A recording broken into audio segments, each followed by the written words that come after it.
Hi, welcome back. I'm very excited to present this panel, How to Stand Out in a Saturated Market, with Elizabeth VonDer Goltz, Johanna Ortiz, Francisco Costa, and our co-founder Estefania Lacayo. It is not easy to compete in a saturated market, but we all strive to stand out. Learn from these three industry leaders on what can you do to survive and compete. Thanks so much for being here today. I'm incredibly excited for this panel, and I know our community is too. I want to thank the three of you for accepting to join us this year at our virtual summit. Elizabeth, thanks for joining for the first time, and Johanna and Francisco, welcome back. We all know the market is very saturated with product and emerging brands launching every day. That said, there's great examples of brands that have such a strong DNA and storytelling that always stand out. When I was thinking of putting this panel together, I wanted two brands with strong DNA and a retailer that has been supporting them since the beginning. It was very important for us to have Elizabeth today, as one of the questions I get asked the most is, how do I get into Net-a-Porter? That said, I'm a huge fan of your style, your eye for sourcing product, and how you're always championing young brands and supporting our Latin fashion community. Without further ado, let's get started. So Elizabeth, I want to start with you. We have a big community of emerging fashion designers, and ever since we first launched the summit in 2008, I keep getting the question, how do I get into NAP? So this is how I like to start the panel today. You're exposed to so many great labels and products from all over the world. How is that process for you and your team deciding who makes it other than loving the product? And what are the things that you and your team are constantly considering for that selection? Great. Well, firstly, thank you so much for having me. I'm excited that I could make this today as well as my first time at the summit. I think for us, like, we're all product people. My team and I, we do this because we're so passionate about product. But obviously, we also have a business that we're running and sales that we have to make. But we always, have a focus on our customer. So ensuring that you're bringing newness and discovery is so important to the customer. So whether it's newness in a big brand that they love, or really having and helping them discover new brands, our customers and Net-a-Porter are sort of like, they love to be in the know. They love to be kind of at the forefront of fashion. And so we want to bring them, like, who's hot, who's new, what's happening every season. So we always are looking for new brands. That being said, you're right, there's so many. So how do we get through and how do we decide? I think it really comes to being very distinct, having a really distinct DNA. So, like, first of all, you really have to stand out to us. Like, how is it? The first thing we see are usually lookbooks that people email us, or they DM me on Instagram or my team. So, like, whatever you see first has to really pop. Like, that has to really stand out. And then it's the design that has to be differentiated. So you really are thinking, okay, how does this offer newness or something we don't already have on our site? So I think that's super important, because we don't want to cannibalize the sales that we already have and the designers that we already have. We want something that's unique and that really stands out. And I always say to the team, it's really about making sure it doesn't, like, if let's say each buyer has, some of them have like 50 brands, some have 30, they all have different numbers, but it has to be something that doesn't overlap with something else, and that really is bringing our customer something that's filling a need from, whether it's design or it's a product that, like, they're not getting. I think that's super important. And then knowing that also you want to trust that there's the ability to evolve. So that DNA and that distinct DNA is so important, because you want to make sure that season to season, year after year, that they're able to keep that DNA, but also evolve their collection, so that the customer who becomes a fan always has something else to buy as they continue being a fan of the brand for many, many years. And if you think about the most successful brands in the world that have lasted, through many designers, they still have a signature that and you can tell immediately when someone's wearing something. So that's really important. Also, I actually have come up with 12 points that I share with my team on the end. If you want to pick up a new brand, they have to, and bring it to be approved, they almost have to check most of these points. So anything from, that, firstly, obviously that distinct DNA, also that, that's going to be a business I believe will have longevity and sustainability over a long time. It has to have trend relevance, or it has to fill a product gap, like a need that we're seeing through customer data, that we, all of a sudden, like, do we need more? I'm just making a complete example, but do we need more, summer dresses in the month of May because although other big brands are only shipping pre-fall then. So it's really about like a need of our customer. You know, and I think it's also then identifying opportunities. So understanding like, oh, you know what, we don't have anything like that, but I think this is happening in the world, like the new normal after the pandemic. Like, what do you need more of? And just identifying opportunities and looking for designers that fill that gap. So we would kind of have this like checklist that I give everyone, and those are kind of the baseline of how we choose and bring in new brands. That's great. You mentioned something that I think I always tell, young brands when I have a conversation with them, that they need to see it kind of like a real estate space.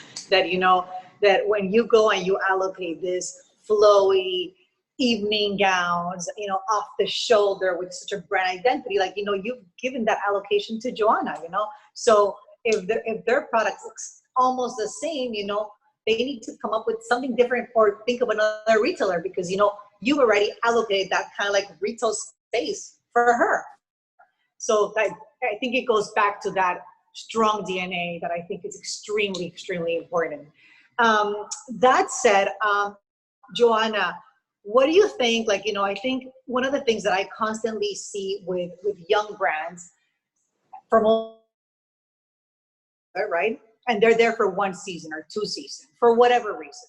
But one of the things that, this two Latin American brands, Francisco from Brazil and Johanna from Colombia, are the perfect example of brands that have had a great, with you in your case, a great long-term relationship. There's like, this is not an ad, but I constantly, like the body oil of Francisco or the face oil, like I go to you guys, I buy it from there. Every time I run out of it really quickly, I go back and I find it there. It's never, not even a question that it's not going to be there. Right. So I think, Johanna, for you, what is that process, that relationship, and we can speak about the relationship with NAP in this case, right? Because Elizabeth here, to making sure it's about, great, you got picked up, but now how do you stay there? Like, what are the things that you're constantly and your team are doing to, keep that relationship? Obviously you focus on the product, but like, what are the other things that you think that could be great tips that you could be giving our community? Well, thanks for having me. So glad to be here with Francisco and with Elizabeth. Actually, having a signature that it's having a strong DNA, it's basically something that can make you transition from collection to collection and keep up like having the same attracting the same people or the same clientele, the same people that were JO. I think that Johanna Ortiz has been basically a company that has been around for 15 years. So before we made that decision to come overseas, we were prepared also. So we had a manufacturing a place where we could like have nice finishings. We did a lot of research of fabrics. So I think that you need to be prepared before you go and show. It's not only one collection, it's something that it keeps on going. We're doing like 4 collections a year, and this is something that it's like really quickly. And if you're not prepared, then probably it'll take just like that one shot that you have, and then you just like lose it. So I think that good advice could be like be prepared. When you mean be before prepared, moving out. when you mean be prepared, you mean be prepared also, like, I guess not economically, but like meaning like No, that you have the production-wise. infrastructure in place. Yeah, production-wise, I think that designers are a little bit more, and I'm included, more like in the product and doing it at the moment and doing the collection, and so excited of showing a collection. But then you need to have questions of, does it sell? Is the fabric going to be a good fabric to reproduce and replicate? Is it going to look nice in a hanger? So like really, like, I mean, although Net-a-Porter has not hanger, is it going to have a nice appeal when it's like, just in a shot? You need to think a lot about like how to attract that customer that wants to buy you, and not only like physically, but when you receive the package, you receive the experience, you receive the product that you are expecting. So I think that's the relation that you need to like commit with when you are starting or planning to sell in such a place as Net-a-Porter. It's a huge place where you have to be with tons and tons of brands and tons of huge names of so relevant and so amazing designers. Like you need to have your product and you need to have your signature for it to be like relevant and probably chosen. I think that it's a matter of not only designing but having also an organized way of thinking. Let's say for now sustainability has become like really important, so the right fabrics. I know that NAP's also like in searching like this designs that have all the fabric awareness and all the trace of where the garment is done, like all these things you need to think about before reaching out. Awesome. Um, that takes me actually, now that you mentioned the word sustainability, that takes me to you, Francisco. You know, part of the reason I love your brand is because your product works, most importantly. I've been using it for quite some time, keep restocking like I just mentioned. But I think a really important factor about your brand, and I know Elizabeth and Johanna just mentioned it, is the storytelling, the brand identity. Like, you know, it's very clear when I see that white box, I know the product is from you. So what is your approach to storytelling? Because I think it's obviously extremely important, but more and more for a sustainable brand, because I think as a sustainable brand, you also have that job that you need to make that product look sexy. And I think you've been able to successfully do it. You know, the product is clean. The product is coming from the Amazon. It couldn't be more clean, but it's also, it makes me want to buy it. You know, it's not like walking in through Whole Foods, and I'm sure their product is wonderful. Yeah, I'm sure their product is really good, but it makes me not want to buy it.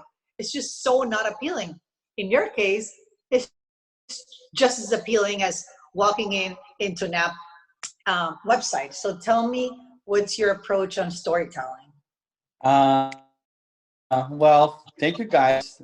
Lovely to be here together again. Johanna, you look wonderful again.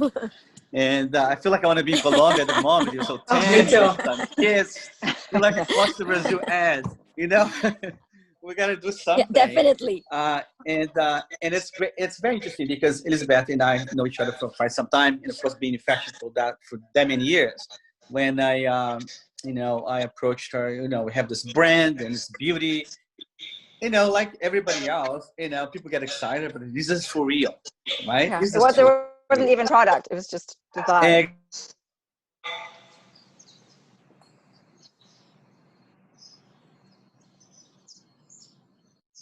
All right. Maybe he put himself in mute.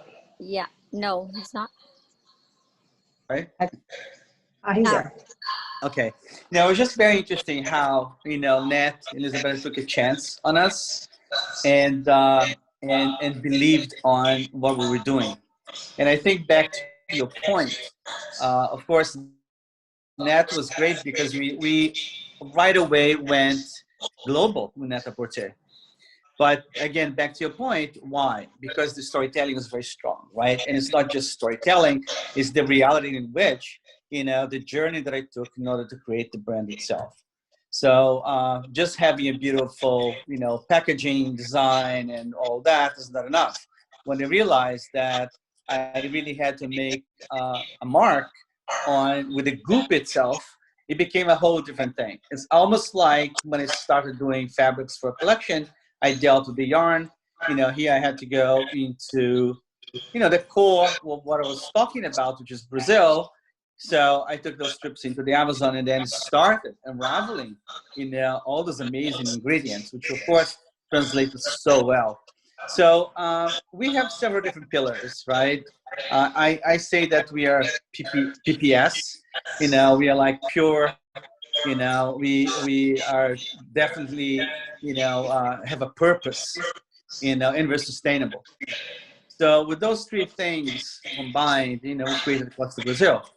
And the storytelling is a very organic one, and one based on curiosity, one based on really trying to bring to the public, to the customer, something genuinely different, but something really that made sense for our day and age. Because when you talk about sustainability, you know, like Johanna said, you have to go back to your you know, to the very beginnings of where you start. So traceability is very important. So as I started searching and finding ingredients, you know, for instance, I found Breu, which is a Breu resin, which is in all of the products that we have. It's an antibacterial properties. It's antimicrobial. You know, it's believed to activate the sixth chakra. So besides being a real amazing anti-mosquito, anti-repellent, you know, ingredient, it also has a beautiful scent. With that being said, you know, I found that for the first time at the Waiwana tribe, and I thought maybe I could do something with this. You know, I sent it to be analyzed and proven what said to me that it has all those properties in it. Now, how am I going to source this? Right? I can't just be sourcing from an indigenous tribe in that sense, because you know there's no doing it, you know, properly, right? With papers or with all the above. So you started the process of identifying people through smaller communities throughout the Amazon region that actually could supply that. And with that creates this community of suppliers that you absolutely see, you know, directly. And is what became the most complicated is I couldn't really deal with all those communities myself because it's a lot of work. You know what I mean? So I engaged Conservation International, who was really, really helpful, you know, to clear for me the space and to give me all the right sort of direction and in order to source everything. So we are constantly upgrading our sourcing, constantly finding, you know, new communities in which, you know, we can actually have that transparency. That's one factor. And I think this resonates with people. Talk about, you know, how, you know, the storytelling. I think that storytelling, though it's not fabricated, was purely an exercise of how to bring something new that was effective. It resonates with people. It resonated with, you know, Gen Zs. It resonated with millennials. You know, I've been in the industry for so many years, and when I look at my followers, you know, across Brazil, the average age of my followers are 20 to 45, and it's 60 women and 40 men. So it's fascinating, you know, how one can actually amplify, you know, a brand, you know, reaching or you know, not discriminating, right? So we are a brand that speaks of lifestyle mostly. We're a beauty brand. We have incredible products. They actually really resonate with your skin. We call them food for your skin because they are really, really beautiful. You know, you're often glazed, you know, by using the product. So I think the storytelling was, for me, from the very beginning, one of transparency, one of honesty, right? Because you have to be very honest about what you're saying. You know, none of what we do is kind of marketing driven, although it's marketing, because we're just being a lot more genuine in how we translate. For instance, my first, you know, promotional photo shoot, you know, and I knew that I couldn't afford as a startup, you know, major photographer, neither I wanted to. So the idea was to deconstruct that whole process, which served us so well.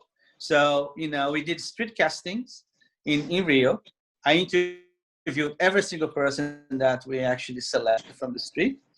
You know, we had a few models, few friends of ours that, you know, wanted to join. Then we just set up a tent on the beach for 7 days, and we just shot. You know, so there was no, you know, it was totally organic. And the beauty of that is that we are passing the product around, and people are trying it, people are commenting on it, and just telling us how they felt about it. You know, our brand is very experiential. You know, its scent is very beautiful because it's very nutty and it's gorgeous. You have the scent of Breu in all the products. You feel, you know, the ingredients. You know, it's not distant. You really feel the ingredients.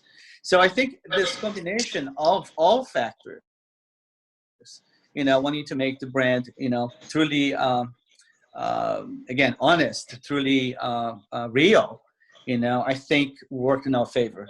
So No, it's yeah. amazing, and I think I mean, and obviously the product works, and I think it's great, and I think that takes me to, you said just an extremely important word, traceability, and that takes me to you, Elizabeth. Net Sustain, Net Sustain has been doing a phenomenal job, and also a question that I'm constantly being asked is, how do I get into Net Sustain, and what are the criteria that they're looking for? Because in Latin America, in our community that we have, and it's funny, your demographics are very similar, Francisco, to our demographics, just that we have 90% women.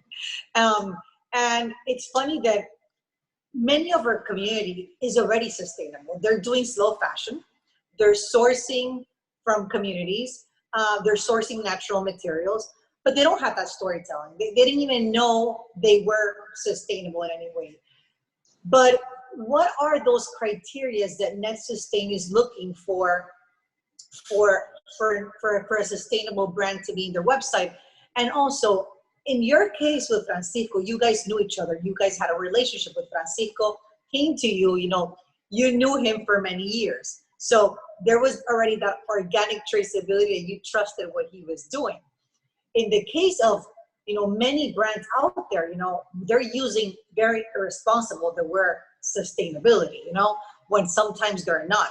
So what are the criteria that your team is doing for that sourcing, for that selection of being part of the Net Sustain process? Like, what should brands and our community that is listening to us today be thinking on when they think is the right time to approach you guys, because they think they're the right place, Net Sustain is the right place for them?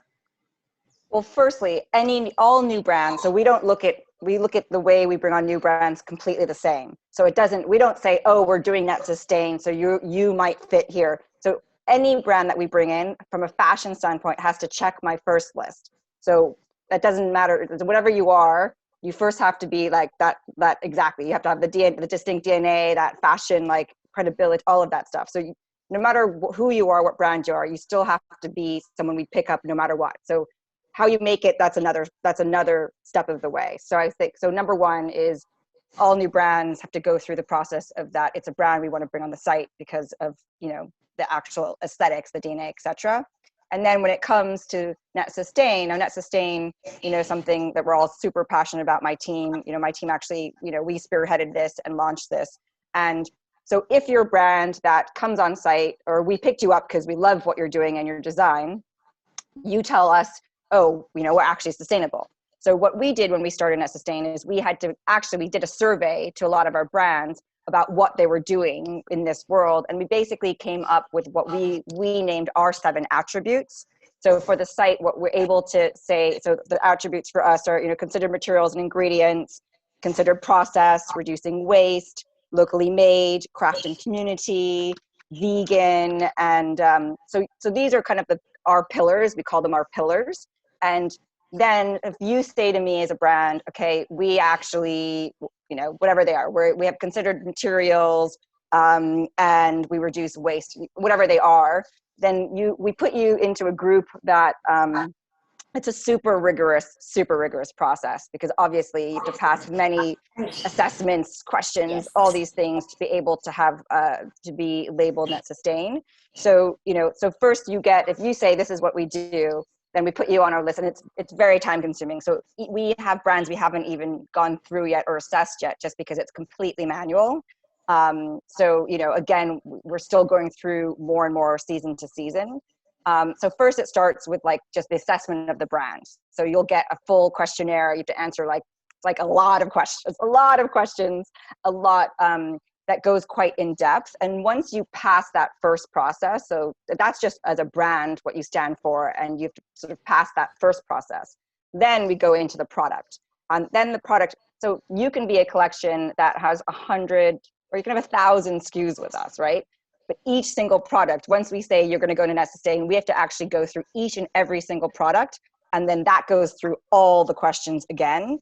And there are all these different criteria. So you have to basically pass all of these questions and criteria to be like, okay, this gets tagged on the site as net sustain. So you can be a sustainable brand, and you can have, let's say, 100 pieces that we bought for the collection for the new season, but maybe only 50 of them actually can get the net sustain badge. So not 100%. I was about to ask you that. That's great. And that's normal. That's totally normal. That's totally okay. I mean, I think that, for us, it's just whatever you're doing is great. And we want to make sure that we're able to show that to our customer, and the customer is able to shop responsibly on our site if that's something that they want to do. So that's sort of like, that's basically the process, but it's super time consuming. We do have a consultancy that we work with full time that also advises us, because that's super important. Obviously, we need experts in the field. So it's a big process. It's a big process, but everyone is so, just passionate about it and determined to continue adding. I think even after our second season, almost 10% of our brands could be, we're under net sustain, and this is growing season on season. And I think what's great is new brands that launch are always, they start thinking already sustainably, which is actually super interesting. And I see this really happening with all the new generation. No, and I think it's also great because, I'm sorry. No, just go ahead. your comment, the cover of Vogue this month, Naomi Campbell, it really speaks of that. I was very curious because it took so long for Vogue to acknowledge that. Calvin, I was doing already sustainable collections, and nobody wanted to talk about them. Right. I had like an upcycled yarn collection from Scotland that was like everything was recycled in that. Nobody talked about. I was the only one talking to people. Nobody acknowledged it. So funny. So it takes. You know what time, I think? To your You know point, what I it's think? very good. I think the way the sustainable world is telling this story is more appealing. For many years, I've been learning and getting involved into the whole sustainable world for 3 years, not too long. But it's much different, the conversation today than even 3 years ago. And in your case, I'm sure you've seen, like, it was just very granola before. Like, they would lose me at hello. Like, I wouldn't understand any term they would explain to me. Now the conversation's much softer. And now totally. And then you have, when you have, Francisco telling it to you in a very romantic, passionate way, you totally get it, Well, and I think when we launched Net Sustain, it was super important, because as a fashion platform that has such a big audience, we're like, okay, we're not going to be perfect. We can probably get beat up for this, but we're going to get out there, because it's important that we let the message out that it's important. Sustainability is important, number one. So yes, there's things that we still need to work on so much more, but also, like, it was so important to actually show it from a luxury fashion standpoint and be like, actually, you know what? There's amazing sustainable products out there in the world that are beautiful and luxury and fashion.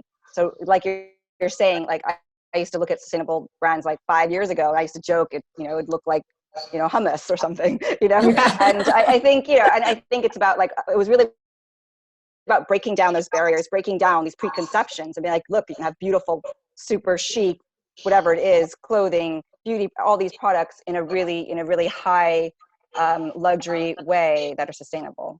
Yeah, because I think at the end of the day, product. Totally. Francisco, Johanna, that takes me to, I think what we're saying is, obviously at the end of the day, product is the most important thing. I think, yes, we need to be making sure that it's locally sourced, that it's not hurting the environment.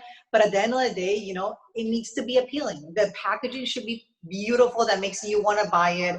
The way your storytelling needs to be also on brand with everything that you're designing. And I think you're the perfect example of a brand that has done it very, very well. You have a very strong DNA. Like, I know your product from far, from any magazine, from in Iraq. And you're a perfect example of a Latin brand and a brand internationally that have successfully done it. That takes me to the pandemic, which I don't want to talk about this, but we're going to have to talk about 2020. Your product is also, even though I buy your product more, your ready-to-wear pieces, not your evening pieces, I know many people, when they think of Johanna, they think of her stunning gowns and cocktail dresses. That said, I do buy your sweaters and your pants. How have you navigated this crisis, being having such a strong presence in that evening wear space, has that changed your design process this year? What has that been like? Well, I think that you have to be true to what's happening in the world, um, and design for the moment. I have take that in consideration. Me as being a woman, of how should I dress if I'm not going out, but I'm having probably 2 meetings. I want to be comfortable. So fabrics for me, choosing the fabrics while doing these collections have been like really important. Um, I just thought about the barefoot glamour, that it's called like house entertaining, small gatherings, small parties, and having fun in small groups, but it still keeps us like enjoying dressing up, because I think that the net-a-porter people that buy Johanna Ortiz are they like to have fun, and they like to get dressed for a dinner, even if it's with their kids or with their husband or with their friends, and so it's been tricky, but it's giving me more time to think of what women are doing uh, while staying home, and how are we taking advantage of what we like. Let's say I dress up. I mean, it's a little bit like effortless for me because I love it, and but I want to be comfortable if I'm just staying home. So I was thinking while doing the collection mostly about being comfortable, and then let's say that you can go out to the streets and you can grab a pair of boots or sandals and it works perfectly. So it's more like also being a little bit more, I think, how you say this, and You can like say it in dress up, Spanish. dress down. No, the right word is versatility. Mhm. Yeah, so versatility is always like in my head, and more in these situations that we're going through. Like the most common word nowadays is uncertainty. So if in uncertain times I feel that we all in a way are dealing with different ways of staying home, different lifestyles that we used to be doing before.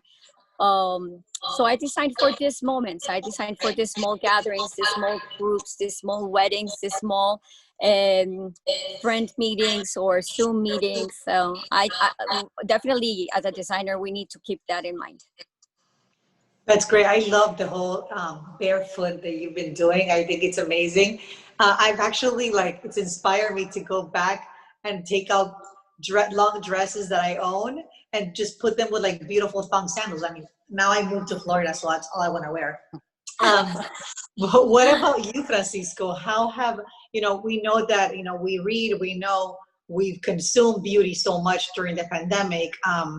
We know it's had a huge boom in the market, but how have you navigated this crisis? Have you had to adapt any strategies into your business? Well, it was very scary at the moment for many reasons. One is that we were just prior to the to March, we were to step into an investment situation, and of course, with the pandemic, that completely fell through. So we were like, "Wow, what's going to happen here?"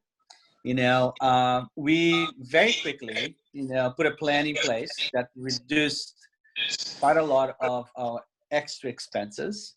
And immediately we stopped tapping into the communication with the public in a much more direct and a lot more engaged. For instance, we had our email cadence was limiting, so we upped our email cadence. So the communication with email became very, very productive and became 25% of our business. We managed to open 7 major accounts within COVID, which was very interesting because we had an opening with Blue Mercury, which was supposed to be obviously online, but also in brick and mortar. We just did online and it did extremely well. We launched with Niche Beauty in Germany, which is also extremely well. We did. We launched Cult Beauty also in England, and we had launched with Demons, which was great. And then Demons went a little crazy, came back, and it reapproached us again. And now we're doing fantastic, business with Demons as well. So it was very active. I mean, I think I worked 3 times the amount, this last 7 months, because obviously with everything falling apart, we kept seeing an increase as we upped the communication, in all of our digital communication. We start seeing results. So we increased budgets in that sense. Our business went up 250%, and became very exciting to us what happened. And despite the world was kind of going bunkers. But also, we gave people a little more of that. I mean, our communication became a little more personalized. We start talking a lot more about feeling good, their well-being. We talked a lot more about the ingredients. We talked about the wellness aspect of the brand a lot more, and that resonated. So I feel like times will be very difficult, of course, for everybody. Though we have a tremendous, increase and everything is very positive, there's still a lot to work out. You know what I mean? It was, we have made a lot of commitments, and we have to honor those commitments. So it's and it's a business that I don't know much of, right? So as you dig into it, the more I understand, it's really about the customer base and communicate with them digitally, because a turning point before we launched 2 years ago. So now it's official. Then brick and mortar will take a much longer time to recoup. Of course, in China is a different story, but we have a small brand, so it will take time for us to amplify. So our focus has been really digital, direct to consumer base, and it's exciting because it's seeing tremendous results. We are launching a subscription program now. We're going to be launching affiliates. Our email cadence, is a lot more aggressive. Obviously, Google and Facebook is the core of any D2C business. But what we're trying to do here is to get the organic part to become stronger, so we spend less money, on ads and what have you. So it's a challenge, but it's a very exciting challenge. We constantly calling, retailers as well, supporting them with content, creating, little activations.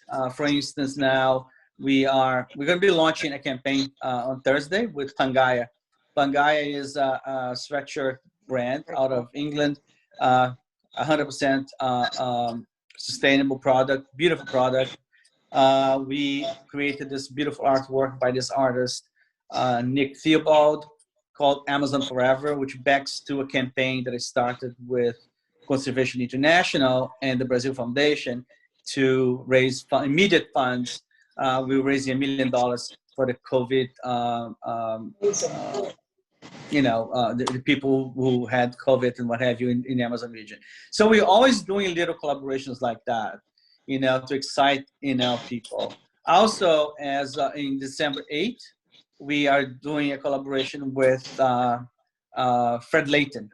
So the Waiwanawas made me this beautiful necklace, which embodies the Breu stones with medicinal leaves.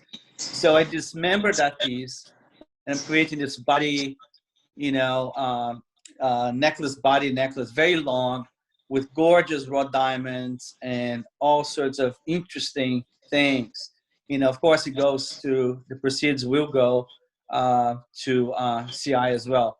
But I think, a brand that's alive today, we have that obligation, almost like it's our duty to communicate, what we believe and tap into different worlds, right? So for us, the Pangaya and Fred Layton is so interesting because here again, it's highs and lows, but they're both really, really great.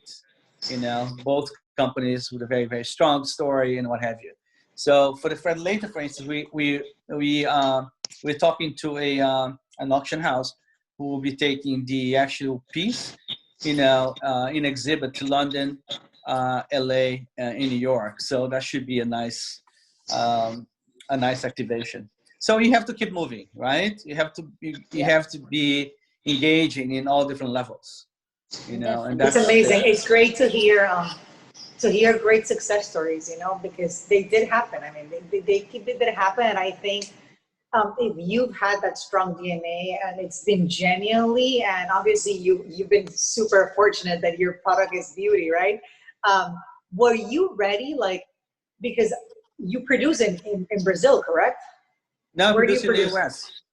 And was the factories in the US, was that closed during the pandemic? When you started getting all this demand, were you like, did you guys have the amount of supplies for the demand that was coming in during the pandemic? And the factories, I would imagine they were closed, right? Well, some are closed, and so as the thing is, we produce smaller batches, right? So by the time the pandemic hit, we had some stock of certain products. Then they closed, and they start opening up in turns, and change not a lot of people interacted, and so they kept producing for us. It wasn't a major problem. Of course, there were delays. There were delays in packaging. For instance, we ran out of bottles, and they were stuck in China somewhere. So it's like there were problems there. But our ingredients, most of our ingredients had already been obviously, bought. We're replenishing them right now as well. So it wasn't that tragic. It was just very uncertain, like Johanna saying. It's uncertain times, and we don't know. Okay, do we actually produce this and not knowing what if we're gonna have, place to sell, or people would stop buying? I mean, yes, our DTC is going up, but we don't know. It was very hard to project. In fact, our projections have to be completely readjusted. But Yeah, it's definitely we're unprecedented. lucky that we're in a very good spot right now. Elizabeth, for you, in NAP, like, have you started buying more? Do you see yourself buying more casual wear right now? Has the buy for you and your selection process changed during the pandemic? I mean, I know that you guys did like really cool stories during this shutdown, that you guys would come up with like stories about like things to stay at home and all that. But like, did you have enough product in that criteria, or you have to go out there to source for more? I mean, thankfully, we're quite covered. We have all these different departments. So, you really saw where you could see immediately where sales were. I mean, we have a very, so beauty, because everyone was, no one could see their facialist, no one could see their doctor, everyone's on Zoom call. So beauty obviously was coming through really strong. There it was really about replenishment, and that was not necessarily easy to keep up with the demand, but, we have the product. And, other things. So when it came to, we have a department that's called casual and denim. So these are really where all your kind of casual sweats, your jeans, your denim, your sweat outfits and things like that are. And so, thankfully we have all that lingerie, like sleepwear continues to be super strong. But again, we have like, I think some businesses don't play in sleepwear. So I think we're already in this business, and same with sports, so sneakers, activewear, that again, because we're, these are important areas to us. We kind of have them covered, which was fantastic. What's great is now, obviously, we see much more growth coming from these smaller areas because of what's happening. And in general, it's really about ease, though, because people still want emotion. Our customers still want fashion. They still want emotion. Like, we are selling things that are like super high and super fabulous and over the top still, because you need that. It's really about that balance. You can't all of a sudden just be next season only sweatpants. I mean, that'd be horrible. I think that you want to inspire your customer. And, I think there's a time too where you start, even if you're entertaining from home, there's a point where you want to look beautiful and pretty and fabulous. But again, like Johanna said, in an easy way, in a comfortable way, but you still have to hit the emotional factor when customers are shopping. Yeah, I would imagine, like, at least on my end, like, I'm tired of wearing sweatpants. I don't want to wear sweatpants. I want to wear a really pretty cocktail dress, yes, with flat sandals. I don't want, because I'm dying to go out. And we were just talking about that before we started the conversation. What advice would you give to a young brand? We have, listening to us, we have so many emerging designers from all over Latin America. And interesting enough, we've had a huge growth on Hispanics living in the US. These are companies, small companies, what advice would you give to them? These brands want to take that leap. When is the right time, to approach you guys? When is the right time? I know we spoke about it earlier, about the criteria that you guys are looking for. I know we spoke about with Johanna, you need to be infrastructurally ready, which 100%, but for them, they think those points are there. Many of them, I know they're there. When is the right time, do you think, for them to take that leap? I mean, for us, we obviously, we pick up brands our first season all the time, right? It could be their very first collection ever. So for us, again, it just has to be, or sometimes it's a more established brand that all of a sudden had a big change and then it really fits, there's a new design, whatever it is, a new direction that we love. But again, there's no formula, it's really we have a program called the Vanguard, and this Vanguard program is seasonal, where we bring on 3 to 4 designers every season, depending on how many we find that are brand new. We're bringing their first collection to market. And so it isn't like you have to be established. It's just that your design has to be there, and we have to trust, like Johanna said, and you have to trust that you're going to ship us, and be able to produce. I mean, that's really important. And ship on time. Yeah, and I think again, it's really for us important. We want to always support emerging new talent. I think that's the future of our industry, is these could be the designers for the power brands in the future. They could end up at Chanel one day, you don't know, right? So I think it's really important for us to always support young talent, and if they hit those criteria that there isn't a definitive answer to that question per se. All right, I'm glad. I hope everyone listening today, you guys we launched, right? We launched Francisco. We launched Costa, brand new product on our site for the first time. And the first time I remember Francisco showed me this project, it was just beautiful images. There wasn't even a product, But when we actually sampled the product, we thought, this is amazing, and it was and I think we always take those risks because we want to support what's new. So. That's also helpful to young designers, to have the support of Net, The minute you sell your Net, I mean, it becomes it's a global audience. Yeah. It's and really not even gives you that stamp of approval. There, Elizabeth also becomes like this godmother that can talk to you as not only as a friend but as a designer and as a buyer, and tell you and give you the tips and everything. So she's also kind of a mentor to all of us designers. So that's really nice. Yeah, you're a huge champion for that. I want to end on a positive note. I know that Johanna has a Zoom with kids right now. We all have a different Zoom right now, starting in 3 minutes. So I want to end with a positive note. What do you think? What positive impact? And this answer is for the 3 of you. What positive impact has this pandemic left for each of you and for your businesses? Well, I think for me, it definitely is like a solidarity effect. I don't know. I think that I feel that we are all going through the same moment, no matter where you are, in what place and what circumstances you're. Living something that it's really difficult and changing globally. So I think that beyond the bad nights, long nights, good days, we have learned I think that it's we become better humans, and I just can sense that, and probably it has also been getting more time to yourself, just to realize what makes you happy and what really matters, and putting that stop in between this chaos has probably been one of the most positive things that I've found in this pandemic. I think that we as humans have become a better species. It's true. What about you, Francisco?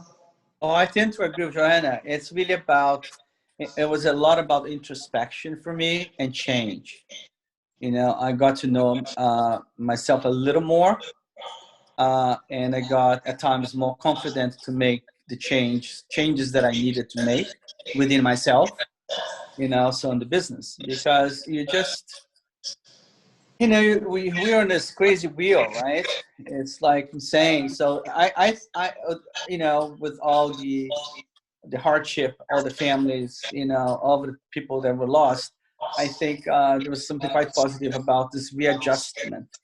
Everybody's more reflective. Everybody's a lot more considerate, and looking internally and wanting to feel good, wanting to feel better, and waste less time, you know. Yeah. I just want to say thanks for having us, Estefania. Elizabeth, sorry to run out. I have a parent teacher conference right now, a math teacher that cannot wait. I'm sorry. Thank you, Sorry, Johanna. Scott. Elizabeth, Thank you, Johanna. Francisco, Thank you so for nice joining hanging us. out with you. Pleasure. Have a Good lovely to see day. you Bye. Bye. again. So great to see Take Lots of you. care. love. Ciao. Ciao. Elizabeth, what about for you? I mean, What it's do you interesting. I think? mean, exactly what Francisco and Johanna said is you personally and for the business, you kind of look at what your priorities really should be and are, right? So I think exactly, we were on this hamster wheel and I was like, was that sustainable? Everything from your personal life to your business, you're just nonstop. We're like more, next, all the time, new. And I think we all kind of had to take a step back to make the businesses, be like, okay, to be really healthy for the long run, we now have the time to really think about what we need to do, and whether it's Exactly. being more, whether it's being more nimble, more flexible, more open, more authentic, whatever you're doing, that you knew you had to make a change, and that change had to come. So it's almost like this time came. We all, I've been working from home since March, and you just have this where you're like, okay, what can we do? And I think that from everyone I've spoken to and every business, you've had to pivot, you've had to change, and in this way that I believe is just healthier for everyone and more sustainable. I mean, sustainable from a longevity standpoint and sustainable even for the environment, because we're going to travel less. We're going to do all these things. Sure. We're even like your inventory levels, all these things, everyone's thinking about that. And the customer is wanting more authenticity. They're wanting more transparency, and they want to even shop more considerately. So I think all these things are positive. I agree. I mean, I think it's been an extremely hard year for everyone. I think, also emotionally, mentally, it's been super hard. Yeah. But I think at the end of the day, it's given us a time to pause, to reflect, to go back, at least for us at Labs, it's giving us that time to go back to our core values, our core mission, which was the community building that we have been focusing on. And this year we decided to put a pause on everything and just go back to giving tools to our community for them to navigate the crisis, because it's definitely unprecedented times. But that said, there's also great things that are coming out of it. And that said, I'm super grateful for you guys joining us today. I know that everyone listening are just as excited as I am. So I know everyone's really busy. So thank you guys for joining us. I really value it. Well, No, thank you for you. having Thanks, us. It was really fantastic. Thank you, Estefania. And so great to see you. Thank you, my Francisco. love. Bye, guys. Great. Bye, Francisco. Bye. Bye. Thank you. We hope you enjoyed this session as much as we did. Thank you for watching. Please make sure to follow us on Instagram at Latin American Fashion Summit and at Tribu by Laughs, the networking platform that will change the way the industries connect.